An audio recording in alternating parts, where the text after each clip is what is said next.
So an excellent place to start would be if you could briefly provide some background knowledge on why it is so vital that we transition to renewable energy sources.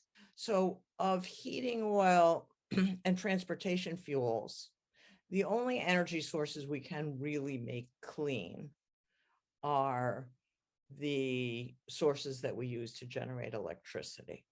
So by replacing coal, oil, and natural gas, which are fossil fuels, with renewable sources of power like solar, wind, and hydro, we can make electricity clean, continue to use electricity to power our lights and computers and such, and then also use electricity to heat our homes with now very efficient air source heat pumps, cook our food with induction stoves, and drive our cars, making them electric vehicles. I am very intrigued by what initially started or sparked your interest in green energy. Was there anything in particular that ignited you on a more climate focused path? Well, when I went to law school, there were no courses on environmental law. In fact, there was virtually no environmental law. There was it was just starting, but there certainly were no courses on it in law school. So I started off being a legal services lawyer and practiced for some time in that capacity. But really what drove me in this direction was that I like to hike and ski and backpack and everything about being outdoors. And so it was more looking to combine the passion in my life that I have for those activities with my work.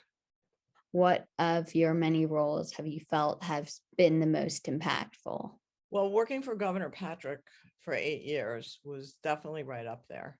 And 5 of those years I spent running the Department of Public Utilities, which is the state agency that regulates electric and gas utilities.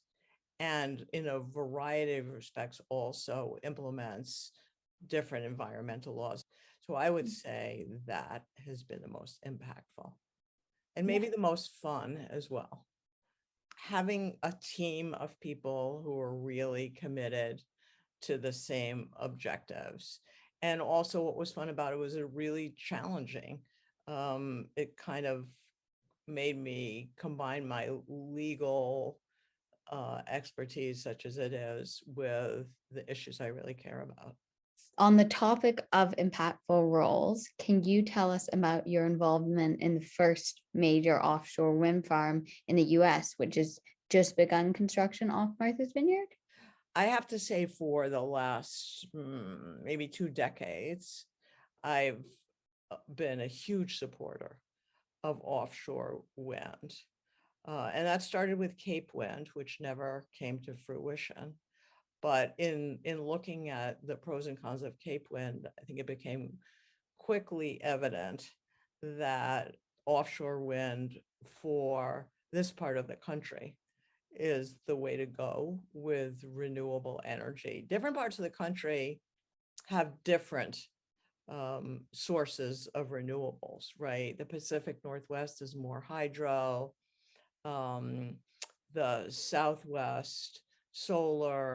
But Mhm. for us, because it's so windy off our coast, and because the water is so shallow, relatively speaking, this is just um, people refer to it as the Saudi Arabia of offshore wind. So solar works fine in Massachusetts, but but you start off with the sun knowing that it's not going to shine half the time, right? Automatically, you're going to have nighttime, and that's not true with wind. We can rely on wind more than we can rely on solar, and we need to do it's always and not or. We need both, but offshore wind is an incredible resource for this part of the world. I would love if you could speak to some of the ways we can metaphorically move the needle with policy at a state level and in the local community and doing Yeah. what we can. Yeah. So obviously I've worked my whole career at a state and a local level, now at a city level, a city of slightly less than 100,000, and before that at the state level. We shouldn't stop activity at the state and local level because it looks like there's now movement at the federal level. I mean, states and cities and towns are where the rubber really meets the road, right? I mean, we can do and are doing in Newton, thanks to an extremely progressive Mayor Ruth Ann Fuller, and also progressive city council. We're making a huge amount of progress on the ground, which after all is where it needs to happen.